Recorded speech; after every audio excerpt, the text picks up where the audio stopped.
Bonjour et bienvenue dans l'émission Parole de femmes. On s'arrête cette semaine pour faire les choses qui sont importantes. Hier, nous avons parlé de la prière et aujourd'hui, nous allons parler du repos, savoir s'arrêter pour se reposer. Parce que souvent, on entend « je suis fatiguée, j'en peux plus, blablabla ». Depuis quand tu t'es pas reposé? Ben, j'ai pas le temps pour me reposer. Donc finalement, ça n'en finit jamais. On est toujours fatigué, on se repose jamais. Mais on a le temps de se reposer. Encore une fois, c'est un mensonge, quelquefois du diable et de la société ou de nous-mêmes, qu'on n'a pas le temps. On n'a pas le temps pour faire tout un tas de choses et on n'a pas le temps pour se reposer. On a été créé pour se reposer. Dieu a créé tout le monde, l'univers avec des temps de repos. Alors nous aussi, on est fait pour se reposer. C'est une nouvelle déclaration à faire. Je suis faite pour me reposer. Wow. Je suis faite pour avoir du repos. Et on va voir aujourd'hui que c'est possible de prendre du temps pour se reposer si on veut vraiment le faire. Si on enlève certaines choses de notre vie, quelquefois, qui ne sont pas indispensables. Et puis le reste, les filles, je vous laisse en parler. Parce que je vais me reposer. Repose-toi, Annabelle, tu le mérites. Merci. C'est possible et c'est vital et c'est bon pour nous de nous reposer, de ne pas courir sans fin, surtout lorsqu'on sent des signes de fatigue. Des fois, notre corps, naturellement, va nous envoyer des signes que, tiens, là, la machine, elle commence à se fatiguer, il faut recharger nos batteries. Et ça, c'est important. Et lorsqu'on est dans une mentalité de justement, comme tu dis, ben, j'ai pas le temps de me reposer, je continue, je sens que je suis fatiguée, je le sens dans mes réactions, peut-être que j'ai moins de patience, je le sens dans mon corps, que voilà, je sens vraiment que mon corps a besoin de se reposer, mais je ne le fais pas. C'est que là, je suis dans une mentalité de performance, parce que je dois performer sans cesse. Mais vraiment, c'est important de faire ça, parce que de toute façon, on a besoin de ce corps pour fonctionner. Si on le maltraite en le réveillant très tôt le matin, en le couchant tard le soir, et puis en l'utilisant sans cesse, sans lui donner le temps de se reposer, c'est qu'à long terme, on est en train de se faire du mal. C'est important de se reposer, c'est important aussi que les gens autour de nous sachent que nous avons besoin de nous reposer, que nos enfants savent que maman ne peut pas juste courir 24 heures sur 24, que notre mari aussi reconnaisse ça en nous, que nos amis le reconnaissent. Des fois, on est comme la superwoman, celle qui aide tout le monde, mais qui, elle, n'a jamais le temps de s'asseoir et elle, on vient jamais lui demander, mais toi, est-ce que ça va? Est-ce que toi, tu as besoin de t'asseoir? Et donc, c'est important de nous-mêmes, de nous autoriser cela pour que les autres aussi puissent le faire. Tu as dit tout à l'heure que parfois, c'est parce qu'on est performant. Et c'est ça, il y a vraiment des personnes qui travaillent avec la performance. Tant que je n'ai pas encore fini telle chose, ben, je ne peux pas m'arrêter. Il y a des personnes qui se disent qu'il faut qu'elles remplissent toutes leurs obligations avant de pouvoir s'arrêter pour se reposer. Mais la vie, et dans la vie, il y a toujours des obligations, et il y a toujours des responsabilités, comme le cas de la maman, ça n'en finit pas en fait. Donc si tu ne prends pas ce temps où tu t'arrêtes toi-même pour dire, ok, c'est vrai, il y a ça, mais je choisis de m'arrêter vraiment pour prendre ce temps de repos, tu es en train de te brûler quelque part. Il faut savoir faire la différence entre les choses qu'on fait par stress et obligation, et les choses qu'on fait vraiment par choix, ou ok, le même travail il est là, mais je le fais par choix, je ne le fais pas parce que c'est une obligation. Et ça repose, ça te permet de reposer non seulement ton corps, mais ta tête également. Donc vraiment, c'est de se dire, j'arrête, de toute façon, Dieu est Dieu, il est assis sur le trône, donc tout va bien, et je prends ce temps à part où je me repose. Et c'est ça, c'est les priorités aussi. C'est pour ça qu'il faut prioriser ces choses, en fait, comme tu dis, par rapport à des choses qui sont des obligations, voilà. Il y a d'autres choses qui sont optionnelles. Et c'est tout simplement de dire, si je me rends compte que je suis dans un état où est-ce que là, je me sens fatiguée, là, je sens que je roule tout le temps, c'est de reculer un peu. On a parlé hier de prier. Et des fois, dans la prière, Dieu va te montrer, en fait, tu es juste fatigué, en fait. Tu as juste besoin d'une sieste.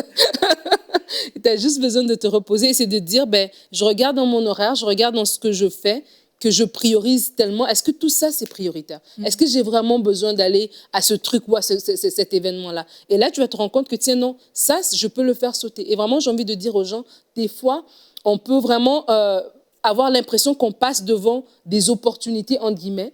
Mais en fait, si tu choisis de faire ce pas de foi aussi, d'obéissance, de dire, Seigneur, non, je veux choisir de prendre soin de moi, de mon mental, de moi-même. Je veux choisir de me reposer. Et oui, peut-être que, voilà, il y avait un million d'opportunités, je devais vraiment être là, si je serais là, j'aurais rencontré un tel et un tel, mais je te fais confiance en fait. Et lorsque tu fais ça, tu peux avoir l'impression que tu passes devant une opportunité parce que tu n'es pas là à tous les événements, mais en fait, non.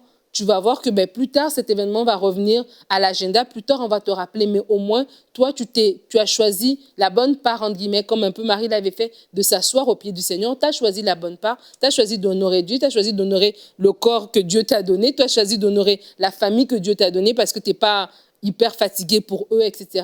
Mais tu vas rattraper ces opportunités plus tard. Je dis pourquoi? Parce que des fois, il y a des gens qui s'épuisent. Pourquoi? Parce qu'ils sont tellement à la recherche d'opportunités. Je ne veux pas manquer une occasion. Donc, du coup, je dois être partout. Mais des fois, vaut mieux dire non, je sais, merci beaucoup de m'avoir invité, j'apprécie, mais je ne pourrai pas cette fois-ci. Pas par paresse, mais vraiment parce qu'il y a un cri d'alarme dans ton corps. Tu dis non, je fais confiance que Dieu me donnerait une autre occasion plus tard, mais aujourd'hui, je ne peux pas. Et vraiment, c'est aussi une bonne chose à faire. Et sans même qu'il y ait ce cri d'alarme, lorsqu'on apprend, peut-être on l'apprend au fur et à mesure, à ne pas attendre justement que notre corps soit au bout pour pour apprendre à dire non. Ça doit devenir une habitude de se dire mais qu'est-ce que Dieu m'appelle vraiment à faire? Qu'est-ce que Dieu veut que je fasse? Et je vais me concentrer sur ça. Et le reste, c'est des peut-être, parce qu'il y a des moments où on va peut-être avoir plus de temps, il y a des moments où on sent que c'est une bonne chose à faire. Puis il y a des choses, c'est juste non. Il y a des choses, c'est oui, parce que ça, c'est vraiment ce que Dieu m'appelle à faire. Ça, c'est important, c'est ce qui compte. Dans la deuxième catégorie, c'est les peut-être. On voit, c'est à traiter, c'est pas des non catégoriques, mais c'est pas forcément des oui non plus. Et puis il y a vraiment une catégorie, c'est non. Il y a des choses, mais on n'en a tellement pas besoin dans notre vie. On n'a pas besoin de faire partie de tous les comités qui existent. Il y a des gens, ils sont engagés dans toutes les associations pour la protection des animaux. Ils sont engagés pour la protection de leur région, des arbres, des fourmis. Et puis ils sont dans les comités, dans les écoles. Ils font partie de tout, après de tous les trucs de club de sport et le comité de fête et de machin, et tu te dis, mais est-ce que tu as vraiment besoin de faire tout ça? Est-ce que tu as vraiment besoin? Et après, on se retrouve, qu'est-ce que j'ai fait qui comptait réellement? Et dans cette catégorie de non, alors là, on a quasiment tout fait, mais dans la catégorie de ce que Dieu m'appelle à faire, là, on n'y a pas touché. Effectivement, Annabelle, et on connaît le psaume 127, hein. En vain, vous levez-vous le matin, vous couchez-vous tard et mangez le pain de douleur. Il en donne autant à ses bien-aimés pendant leur sommeil.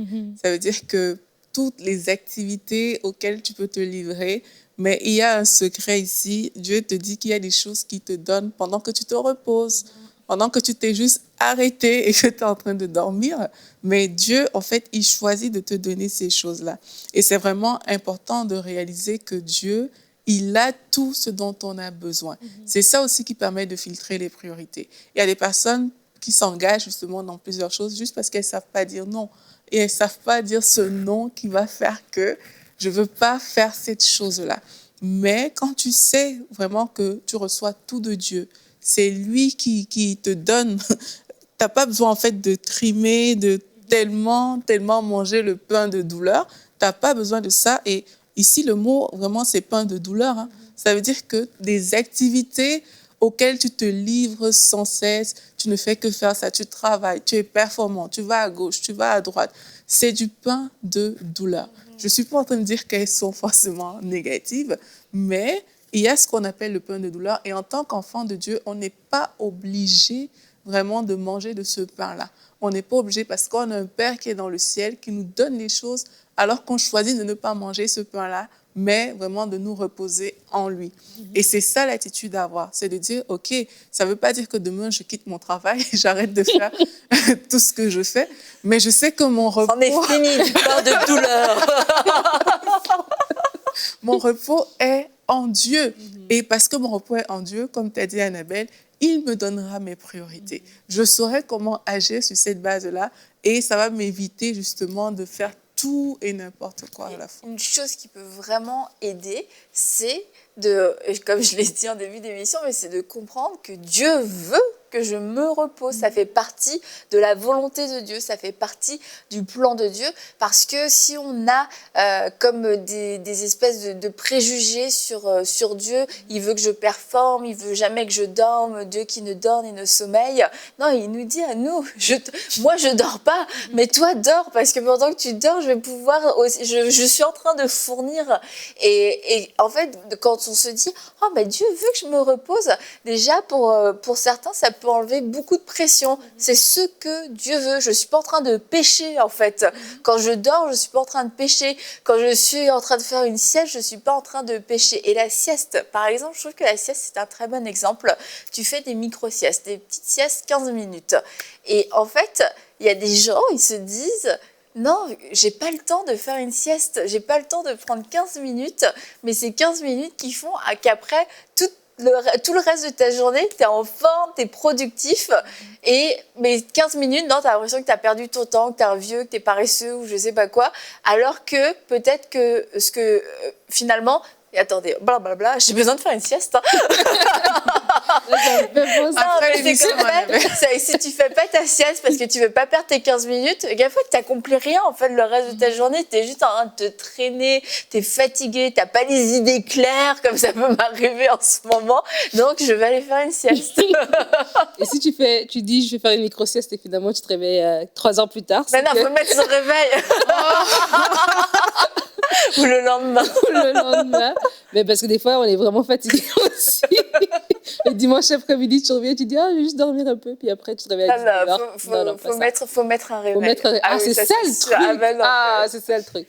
Mais en fait, on parle du repos physique, mais j'ai aussi la pensée de se dire, de se reposer aussi mentalement, en fait. Et se reposer, c'est vraiment aussi un acte de foi, de dire, je me repose parce que je fais confiance en Dieu. Comme tu dis par rapport au repos physique, en se disant que Dieu veut qu'on se repose. Il n'est pas là pour qu'on travaille sans cesse, qu'on court sans cesse. De la même manière aussi, même pour notre mental, des fois, on ne se repose pas dans notre tête. On réfléchit tout le temps. Et c'est un signe de foi aussi de dire, Seigneur, je veux me reposer aussi par rapport à telle situation. Je te la laisse en fait.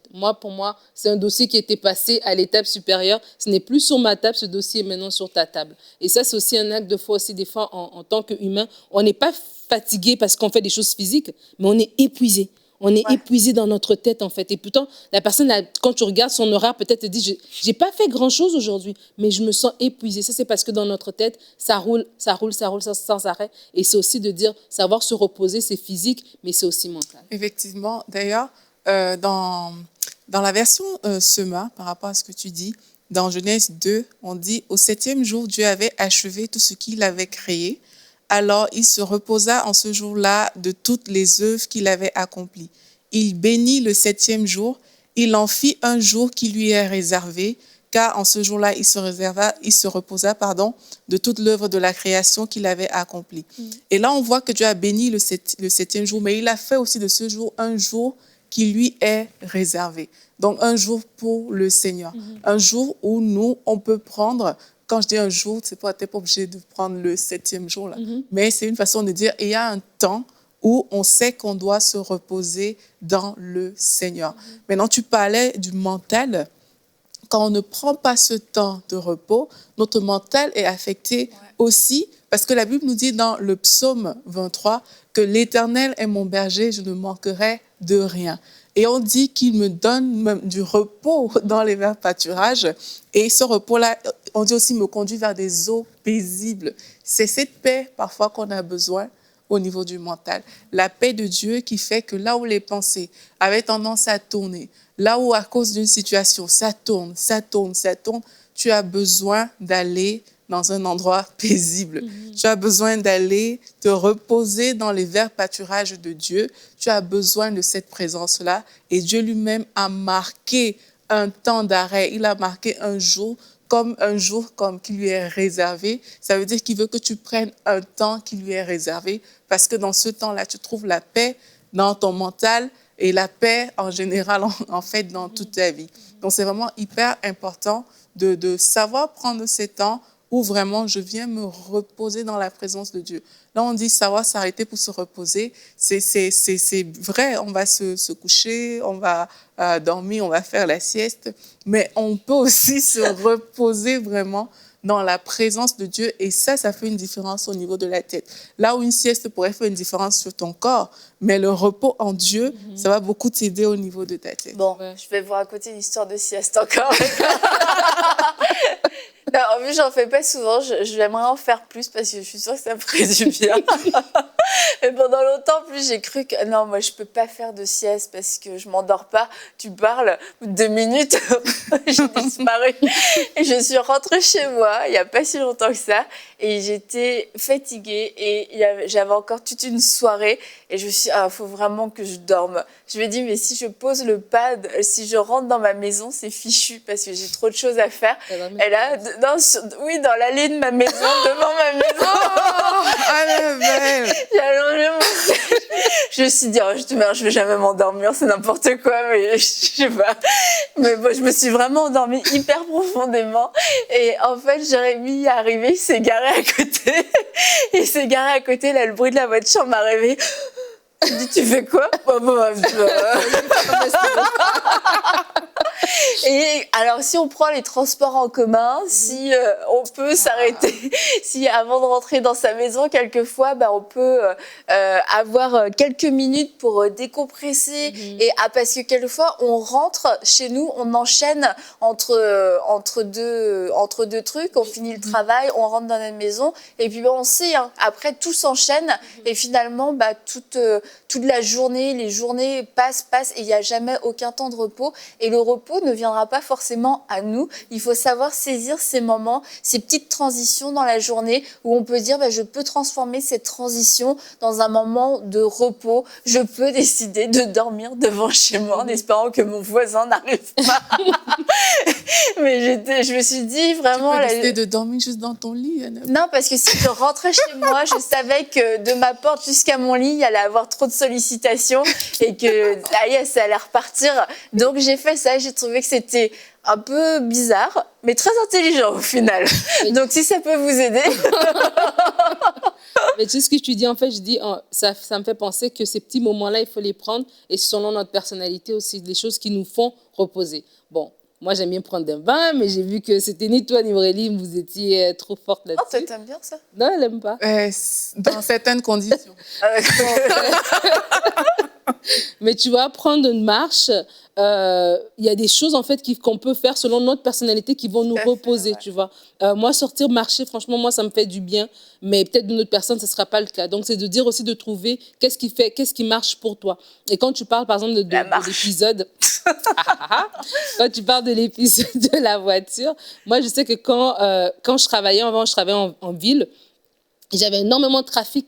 Et quand je revenais à la maison, je prenais une douche. Juste le fait d'arriver, de poser mes choses, de prendre mon petit 15 minutes avant le souper, le repas, les devoirs, blablabla. Ce petit temps-là, ce petit 15 minutes, moi, ça me faisait du bien. Ça faisait comme une cassure entre ma journée de travail et puis ma soirée de maman, etc., etc. Donc, c'est ça, en fait, de dire comment je peux prendre un petit 10 minutes qui va juste me repartir, tu vois, dans ma journée. Ça peut être une sieste, ça peut être une marche, ça peut être juste se détendre, écouter un petit instru, peu importe, quelque chose qu'on peut faire au quotidien. Comme ça, on n'accumule pas de la fatigue et qu'au bout de 3 semaines, on est complètement brûlé. Mais tous les jours, OK, comment est-ce que moi, je peux me rentrer de la détente dans ma vie de tous les jours? Puis il faut se dire que le monde tournait avant nous, le monde tournera encore après nous. Et c'est un petit peu, finalement... c'est un petit peu égocentrique de se dire si je prends 15 minutes pour dormir, si je prends 15 minutes pour fermer mes yeux, le monde va s'écrouler. Alors que non, c'est pas nous. On ne tient pas le monde entre nos mains. Ce n'est pas notre travail. Et c'est pour ça qu'on a le temps et on a le droit et on doit se reposer. C'est un acte de foi. On fait confiance à Dieu pour nos vies. On fait confiance à Dieu pour la vie des autres. Et franchement, c'est vrai, on peut passer 15 minutes, il va y avoir une urgence, il va y avoir un imprévu. Et là, finalement, notre journée va s'étendre. On va être capable de trouver du temps. On va être capable de donner du temps qu'apparemment on n'avait pas pour pouvoir se reposer. Donc, ce qui veut dire que c'est pas un problème de temps. C'est vraiment nous qui avons un problème dans nos têtes pour prendre ce temps, pour faire les bonnes choses, que ce soit, on l'a vu hier, pour prier, et que ce soit aussi pour se reposer. Et une des choses, j'avais entendu ça dans un message et j'avais trouvé ça vraiment très fort, si le diable ne peut pas te faire pécher, il va te garder occupé. Et s'il te garde occupé, eh ben, tu es tout le temps en train de courir et tu sais plus ce que tu es en train de faire. Tu cours comme une poule sans tête finalement. Tu pries pas, tu te reposes pas, tu vas dans tous les sens, tu es tout le temps hyper actif, mais tu n'accomplis pas ce qui compte vraiment. Tu es déséquilibré dans ta vie, il y a du désordre dans ta vie. Tout ça parce que tu es juste occupé. Et quand tu parles comme ça par rapport à la citation que tu viens de dire, je veux vraiment mettre un accent sur un point, c'est le fait que dans le repos, on reçoit des instructions de Dieu, en fait. Et ces instructions de Dieu donnent une très bonne direction. Parce que la Bible dit dans Matthieu 11, 28, « Venez à moi, vous tous qui êtes fatigués et chargés, je vous donnerai du repos. » Et il dit, « Prenez mon joug sur vous et recevez mes instructions, car je suis doux et humble du cœur. » Donc, alors que tu choisis de venir à lui et de te reposer en lui, non seulement il te donne son joug, mais il te donne également des instructions qui vont finalement t'aider. Et par rapport à ça, on est tellement occupé parfois qu'on ne prend pas justement ce temps de se reposer pour recevoir ces instructions. Et j'encourage les personnes à prier et à dire à Dieu, Seigneur, j'ai besoin de ton repos à toi. Parce que le repos, parfois on a nos définitions du repos qui ne sont pas forcément ce dont on a besoin. Mais si on se place devant Dieu, on dit, Seigneur, j'ai besoin de ton repos à toi, on va voir qu'il y a vraiment, ça va faire la différence dans notre vie. Je le dis également parce que quelquefois, on dit, OK, je vais me reposer en Dieu, je fais confiance à Dieu. Puis tu te retrouves dans la prière, tu parles de tes problèmes, de tes problèmes, de tes problèmes, de tes problèmes. Puis tu parles à Dieu, mais tu n'es pas reposé du tout. Parce que la vérité, c'est que si tu étais reposé, ce n'est pas des problèmes que tu allais parler justement parce que tu es dans la paix, tu as reçu la paix de Dieu. Tu devais vraiment aborder les choses différemment. Donc, c'est important de prier et de dire, Seigneur, j'ai besoin de ton repos, que vraiment je me repose en toi, que ton repos soit mon partage en fait. Et ça, je crois que c'est de ce repos que parle le psaume 127. Vraiment, c'est ce repos de Dieu qui fait la différence. Et il y a des gens qui l'ont expérimenté. Et vraiment, quand tu expérimentes le repos, tu peux le dire que oui, avant, je travaillais beaucoup pour pas grand-chose.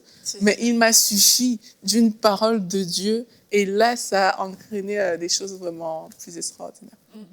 Et c'est pour ça aussi, quand tu parles de ça, ça me fait penser aussi que c'est important aussi de recevoir la paix de Dieu, en fait.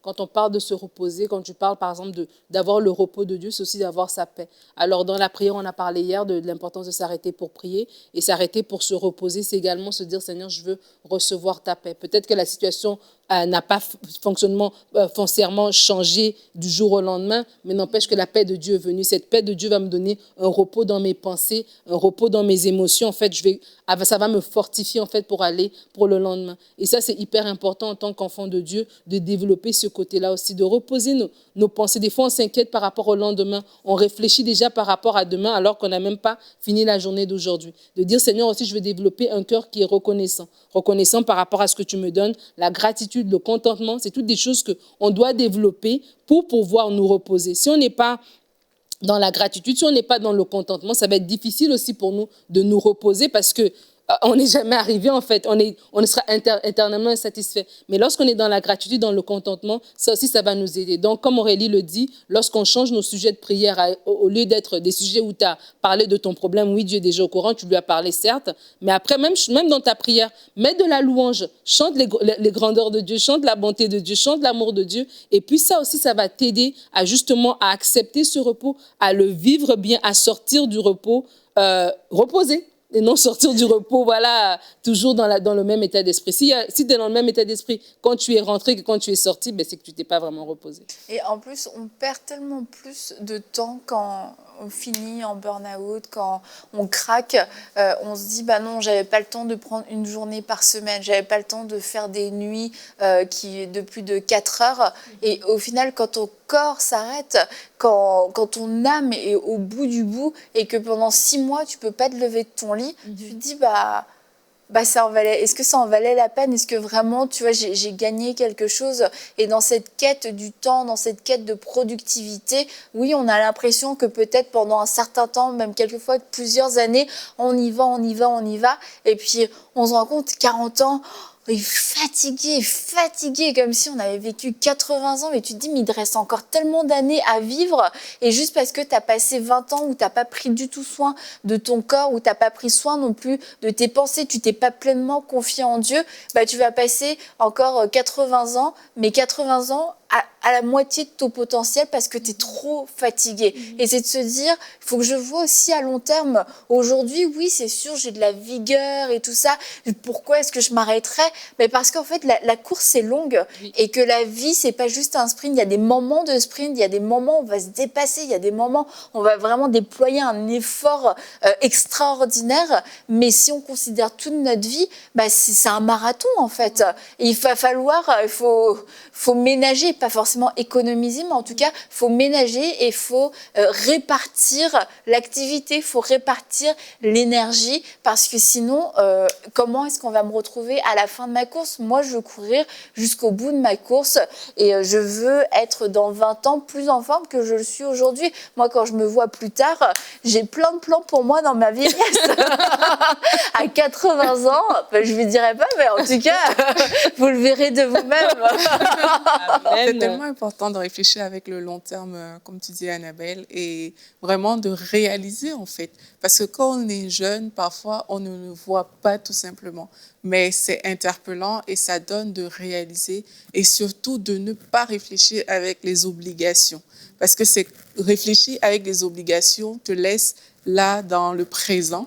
Pourtant, réfléchir par le long terme, mais c'est ça qui te permet justement de dire, OK, il faut bien que je manage mon présent, il faut bien que je me repose aujourd'hui pour pouvoir accomplir mes résultats de demain. Donc, pour toutes les femmes peut-être qui nous écoutent aujourd'hui, qui ont toujours réfléchi avec leurs nombreuses obligations, mais c'est le temps de se placer devant Dieu et d'être sincère et de dire à Dieu, Seigneur, j'ai besoin de toi, j'ai besoin de ton repos. Là, chaque fois, je réfléchis avec toutes les activités que j'ai à faire et c'est de ça que dépend ma vie. Mais aujourd'hui, je veux changer, je veux réfléchir avec ce long terme-là qui implique aussi réfléchir avec mon appel, ce pourquoi Dieu m'a appelé. Ce n'est pas forcément les tâches qu'on fait tous les jours. Et c'est ça qui va impliquer notre fonctionnement d'aujourd'hui. Donc, on va prier pour toutes les personnes. Si vous vous sentez vraiment fatigué et chargé, on l'a vu tout au long de cette émission, Dieu est celui qui donne le repos. Il est également celui qui donne l'instruction qui vous permet tout simplement de faire la différence dans votre vie. Donc, on va prier ensemble. Et là où vous êtes, j'aimerais que vous dites sincèrement à Dieu ce que vous ressentez, que vous avez besoin de ce repos-là. Vous avez besoin d'une parole qui va vous porter sur le long terme. Seigneur, nous te disons merci parce que tu es notre bon Père. Merci parce que alors que tu nous as créés, tu as prévu, comme Annabelle l'a dit, qu'on puisse se reposer. Ça te fait plaisir de voir tes enfants en santé. Ça te fait plaisir de nous voir en pleine forme, Seigneur. Père, là, tu as dit également dans ta parole qu'en vain, on peut se lever le matin et manger ce pain de douleur, mais que toi, tu en donnes autant à tes bien-aimés pendant leur sommeil. Je prie pour mon frère, je prie pour ma sœur qui regarde cette émission, afin que, Seigneur, sa vie soit transformée. Que ce ne soit plus une course derrière ce pain de douleur, que ce ne soit plus une course dans des obligations, mais que ce soit, Père éternel, le repos en Dieu. Je prie afin que tu les conduises dans des temps de repos en toi, Seigneur, que véritablement leur vie fasse la différence, que véritablement tu sois pour eux ce refuge, Seigneur, cette forteresse, le Dieu en qui ils se confient, celui-là en qui ils trouvent toute leur espérance, toute leur paix, tout leur repos. Seigneur, je te prie pour toutes les personnes qui sont malmenées dans leurs pensées. Et au nom de Jésus, je renverse ces pensées qui courent à cause de différentes situations. Au nom de Jésus, elles sont renversées. La paix de Dieu qui surpasse toute intelligence remplit vos cœurs et remplit vos pensées maintenant par l'autorité du nom de Jésus-Christ. Amen. Amen. Alors, on va se retrouver demain pour une prochaine émission de Paroles de Femmes.